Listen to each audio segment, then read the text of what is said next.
I think my biggest advice to anybody starting is just to not have any preconceived notion about how long it's going to take you to tinker around and navigate the blade of the stick because um, unless you're franchising, nobody's really done what you intend to do, and you don't really know how long it's going to take. And time is money. So the more that you can tinker around while you're working at another job, or there's some means of support while you're figuring it out, you're ready to really go to market.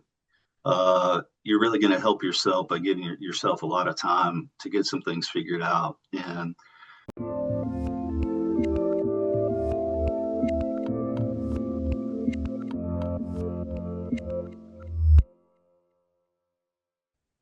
Hey everyone, this is Devin Miller here with another episode of The Inventive Journey. I'm your host, Devin Miller, a serial entrepreneur that's grown several startups into 7 and 8 figure businesses, as well as founder and CEO of Miller IP Law, where we help startups and small businesses with their patents and trademarks. If you ever need help with yours, just go to strategymeeting.com, grab some time with us to chat, and we are always here to help. Now, today we've got another great guest on the podcast, Chip Higgins. And Chip started his journey, grew up in North Carolina, going to high school there in a banking town. And true to the town's moniker, got into banking as he grew up and went off and got an economics degree. From there, went to work for a bank in Nashville and did this in various roles over the course of about 40 years. And then decided he wanted to start his own business, helping other businesses. And so there's doing that as well as writing a book on helping business owners. So, with that much as a quick introduction, welcome on the podcast, Chip. well, thanks for having me, Devin. I've been excited to talk to you. Absolutely excited to have you here. So, why don't you give kind of a quick overview to a much longer journey? So, why don't we rewind and unpack that just a little bit? And tell us a little bit about how your journey got started growing up in the North Carolina banking town. Yeah, definitely. Yeah, Winston-Salem isn't a huge town, but as I grew up there, it was a very big banking town. Wachovia Bank was headquartered there, and North Carolina was really just kind of way beyond other states and getting statewide branching implemented. So that's kind of where the powerhouse of banking came from in North Carolina, as I just had access to a lot of raw materials that were very difficult for others. But I grew up knowing a lot of bankers. Kids that I grew up with, and their parents worked at Wachovia or NCNB or First Union, and I was drawn to really the relational and community aspects of it. I feel like I always did well in math, did okay, but I wasn't kind of a suspenders finance jock who was a lot more about getting capital deployed in communities, and very rare, I think, in that as a teenager, this is what I aspired to. Most people fall into banking accidentally. They can't really tell you how they got involved in banking, but it just happened to them. So yeah, when I came to Nashville in 1984, kind of fulfilled the dream of starting with the bank and a good management training program. And I think all this traces, kind of through my entrepreneurial journey because I realized pretty quickly that Maybe my one favorite part of the job was dealing with small business owners. Yeah, Um, maybe before we get too far, and just maybe one question or follow up to that, which was so you grew up in a banking town, which is in North Carolina. What took you to Nashville, or what made you go to a different place yeah, to get started in the banking industry? yeah. I went to UNC in Chapel Hill and met some guys from Nashville there. I mean, I think that was a little bit of it. But my parents also moved to Memphis while I was about halfway through college, and my dad was working for Nike at the time, and they just opened the first distribution center outside of Oregon in Memphis, and so he relocated there and spent a couple of summers in Memphis, and I enjoy Memphis, but I kind of had Nashville in the back of my mind because I knew some people in college that were from there, and I was like, it's not too far from my parents. It's probably 3 hours. It's close enough. I don't really want to live in the same city, and over 40 years, Nashville has just it was a good choice. I've seen a lot seen a lot of changes in Nashville, and when I first moved here, the thought of having any pro sports team was kind of a pretty dim light on the horizon for Nashville, and now we got all kinds of sports teams and big buildings and a lot of big corporations moving here. So it was a good decision to come to Nashville. No, makes sense. So you said, okay, gonna come off to Nashville, going to get started in the banking industry. Now, kind of where did you get started, or kind of where did you dip your or the toe in the pool, so to speak? Yeah, so I started in a management training group that had 8 people in it, and every year there'd be a class of people that they kind of looked at good long-term investments. I guess that's probably the best way that I would say it. And they put a lot of time and money into us. We put a lot of time into developing ourselves outside of the bank. There's a lot of disciplines of banking that we had to study at night through American Institute of Banking, and it was a pretty big investment to make. And the whole idea was that these are good people that are going to make the bank stronger for the long run. And the way my path led was really in a customer facing role of helping business owners and consumers. I mean, kind of the old branch banking that had a lot of businesses, probably up to 3, 4, 5 million in revenue, were being handled in branch locations. And I think that's where my love for small business really stemmed from that. I enjoyed the vibe of it. I enjoyed the transparency of the people, the creative characters. I mean, it was for a pretty bland discipline of banking, it was probably the spiciest place to be, because you just never knew who you were going to meet. And what they had figured out, honestly, Devin, I mean, I think that was the most interesting part to me, was people that had figured out how to make really good money doing something that I never thought of. And I'm sure, in your history, you figured that out a few times, and obviously in the work that you do now. I mean, it's always fascinating to me, the problem solving part that happens, and what people figure out, and how they support themselves, their family, and a lot of other people in it. So that was really kind of the electricity for me in my career, was being part of growth stories, and financing those growth stories. And eventually, as banking evolved, I started in '84. I think banking had only been deregulated for a few years. And as we started to do more and more things in investments, and even in capital markets, insurance, it was just a great learning field for me, to learn all these different aspects of how to provide things for businesses that they need to be successful. And so, I did that for probably 10 to 12 years. In between, I went back to UNC and got my MBA. And then I started working at an executive level with these banks. And my job was really, figuring out easy, effective credit delivery to these segments that held up to credit standards that every bank needs to survive. And really a broader view of a whole franchise and how we do that. And I think that was a learning experience, just watching people leverage and deleverage, and rapid growth stories, and stories of people just falling off a cliff. They didn't see things coming. That was very educational for me. And toward the end, it really I became less concerned in my daily activities with how the credit was going out the door, into how people were getting advice at a segment of the market that you didn't have a ton of advisors sitting around. I mean, most of them are being serviced at that point by branch managers. And really just trying to put some invention, creativity to how you can scale up on advice to small business owners when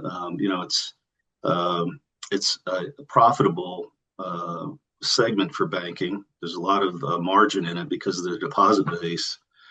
But the gross dollar income at any given relationship doesn't support an expert being at their side. So you have to really figure out how to do it in mass.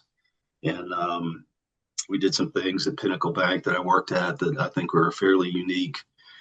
And really, ultimately, I just kind of decided this is what I wanted to do. And in 2019, that's when I started Bizix, and started coaching and consulting with business owners. Now, before we kind of jump to where you're at today, because I think you were in the banking industry, was it for a period of around 40 years? Is that right?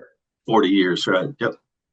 So if you were, that's a good period of time now. It sounds like you were kind of the initial bank for, you said, about 12 years. So maybe just, in a bit of, or help us fill that in. Kind of where did you go? Was it staying all in Nashville the whole time, working for the single bank the whole time, working over a course of different banks for different industries, or help us to fill in that 40-year period a bit more? Yeah, so that's a great question.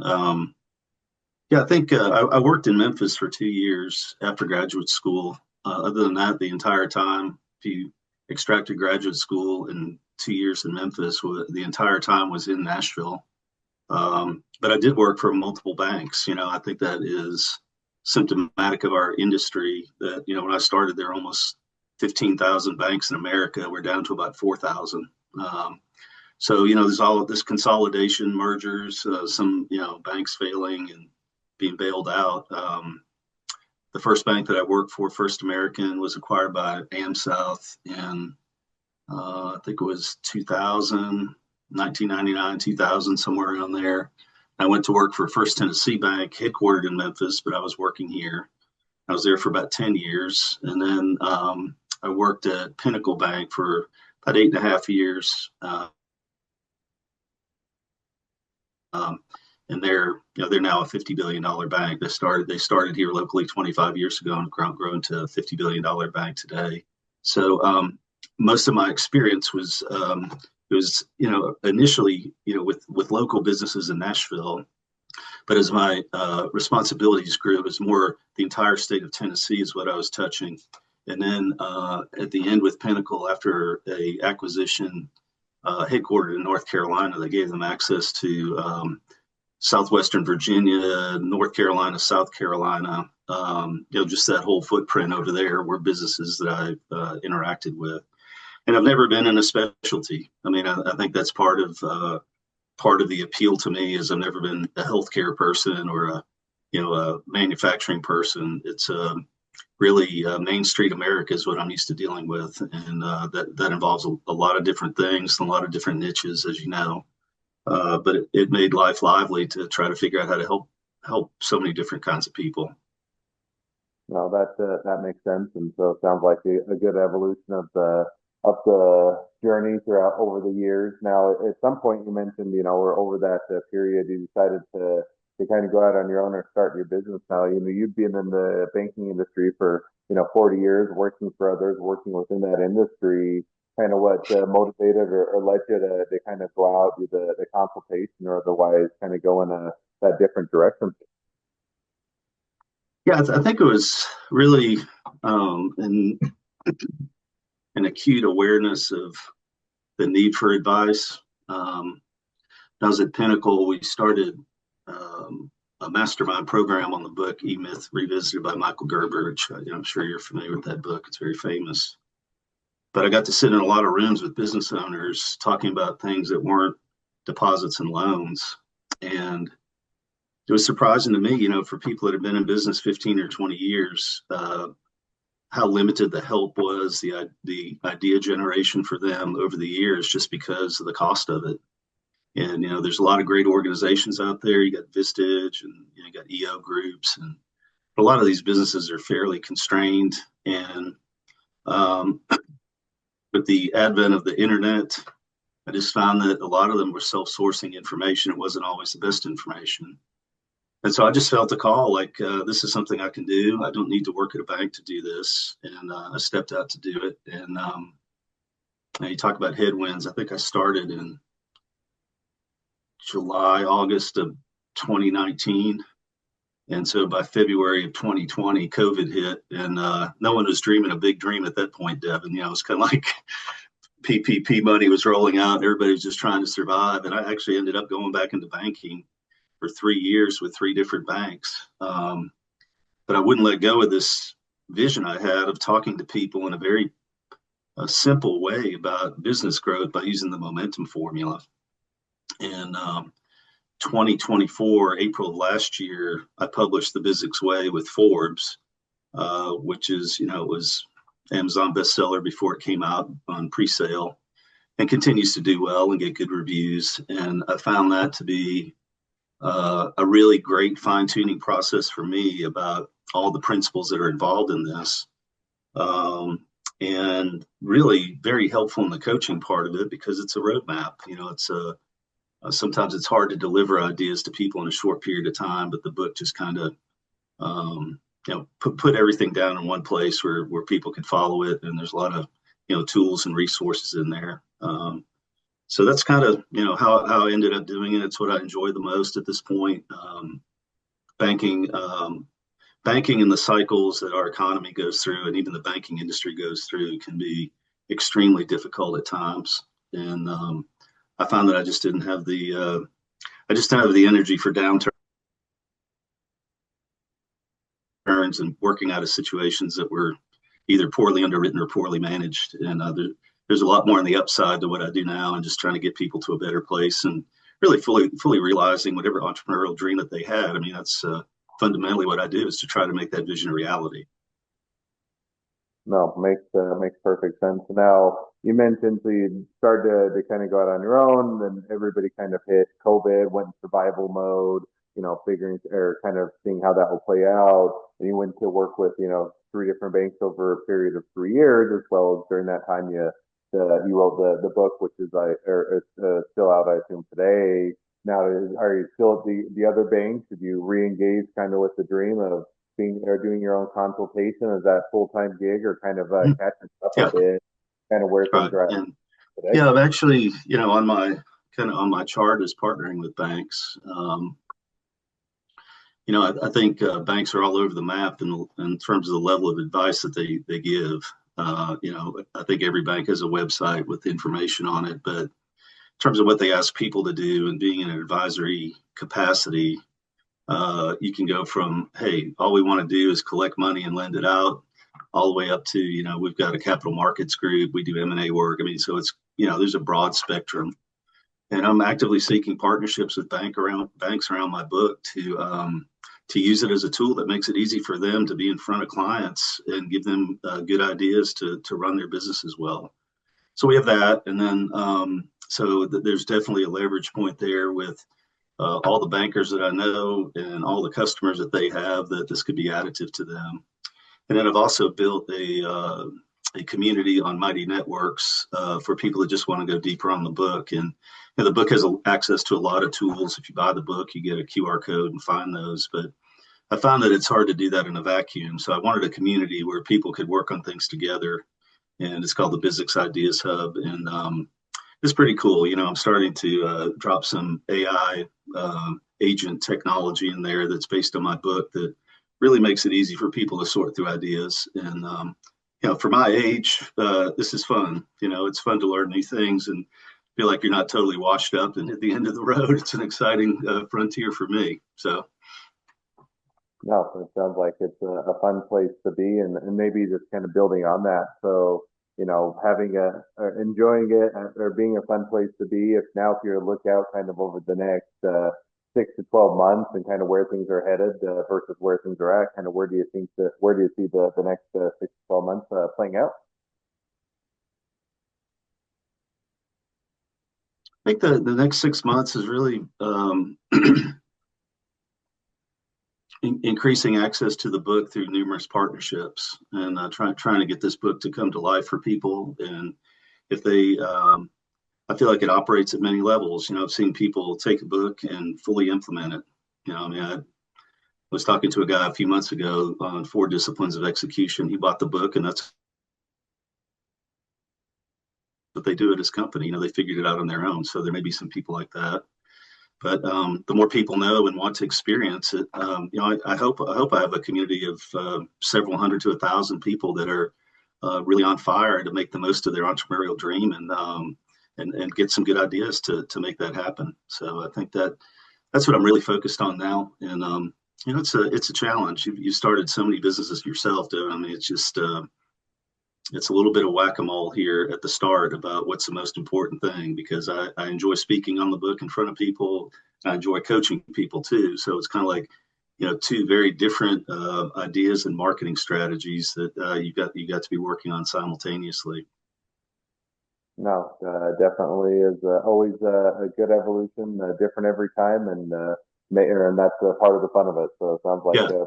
a fun place to be, as well as a great place to be headed. So definitely Yeah. will be fun to see how things continue to evolve. Well, Um, there's honestly nothing more exciting to me. I'm sorry to interrupt you, but just to watch people do it, I think that's a big part for me is, the book, we talk a lot about energy and, the potential energy that's stored in everything that we look at, and then the kinetic energy of things that are on the move. And people that have ideas that are trying to bring them to life. And, as a patent attorney and working with so many startups, it's like making that hard decision that you're going to put it in action and then doing the hard work to make a difference in the world. There's some solution you're offering that should make life easier or better for people. And I think too many things get tamped down. They never see the light of day, and just giving people a pathway and a roadmap and watching it happen is really, really gratifying.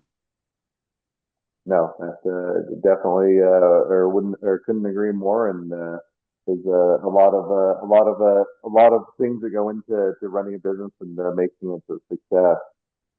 Well, now as we do reach kind of towards the present, or as we have reached towards the present day of the journey, and then looking a little bit as to where things are headed, it's a great time to transition to the two questions I always like to ask towards the end of each episode. So the first question I'd like to ask is, along your journey, what was the worst business decision you ever made? What'd you learn from it?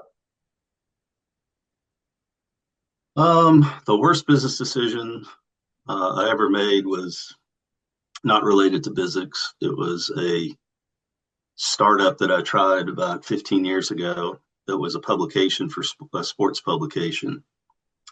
And what I learned from it is, if you don't have it, even if you love something to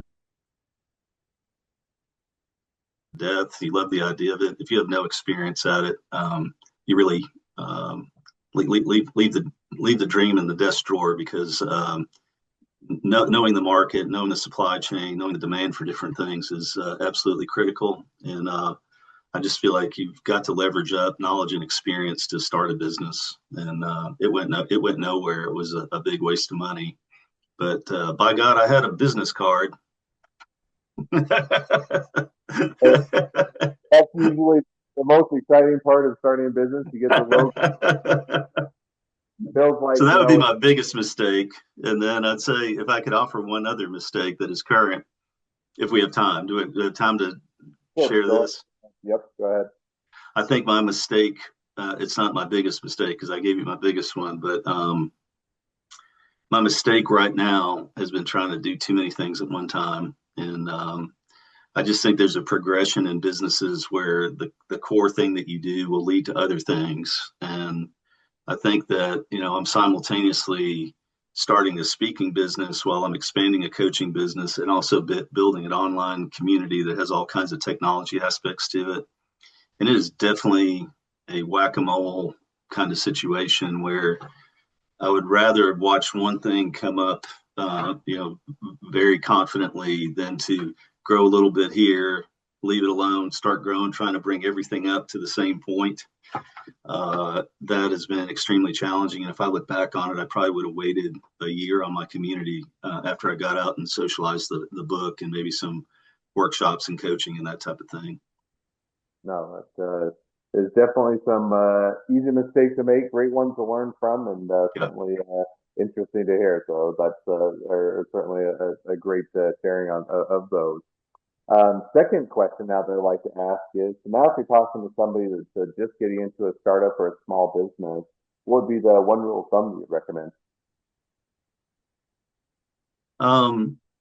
It's kind of a few thoughts put together, and I respect this person so much. I always like to drop his name, but I have a friend named Bobby Martin who's a serial entrepreneur. He does industry research and information for banks, and he's done it a couple of times. He's been very successful, but he also wrote a book called The Hockey Stick Principles. And in that book, he talks a lot about the shape of a business trajectory being a hockey stick, that you've got to navigate the blade before you get to the growth, the handle of the stick and the growth.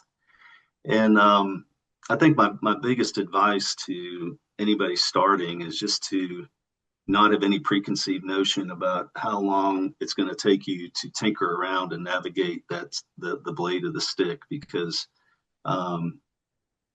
unless you're franchising, nobody's really done what you intend to do, and you don't really know how long it's going to take. And time is money. So the more that you can tinker around while you're working at another job, or there's some means of support while you're figuring it out, you're ready to really go to market, you're really going to help yourself by giving yourself a lot of time to get some things figured out. And I feel like what I've seen in my banking career and continue to see is kind of that that eruption of like leaving corporate America or leaving something that you're doing, and you're going to be in business, and the pressure's on at that point that if you don't have resources and a lot of liquidity built up, you'll probably run out of time before you get to that point where you can go on up the stick. So, I had a mentor say it's always 3 times as long and 3 times more expensive than you thought. And I think that's probably the best advice I can give, is to be really, really clear-eyed about, how long would it take and how much would it cost. It's really, really important to grapple with that before you get started. No, I think that is definitely a great rule of thumb. And I think that you take it's 3 to 5 times more, and then you probably double that again, because when you hear 3 to 5 times more, everybody thinks they're the exception to the rule, and that they right. And so many advantages. Yeah.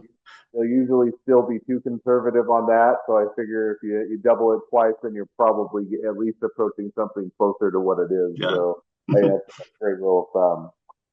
Well, now we do wrap towards the end of the episode. If people want to reach out to you, they want to be a customer, they want to be a client, they want to be an employee, they want to be an investor, they want to be your next best friend, any or all of the above, what's the best way to reach out to you, contact you, find out more?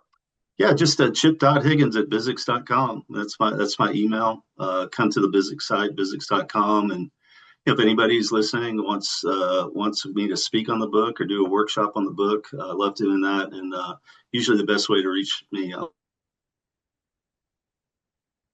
that is just chip@chiphiggins.com. I've got a personal website for speaking and that type of thing. So either one of those, go to the Mighty Networks, look for Bizix Ideas Hub, see what that's all about. And any or all of the above would be great.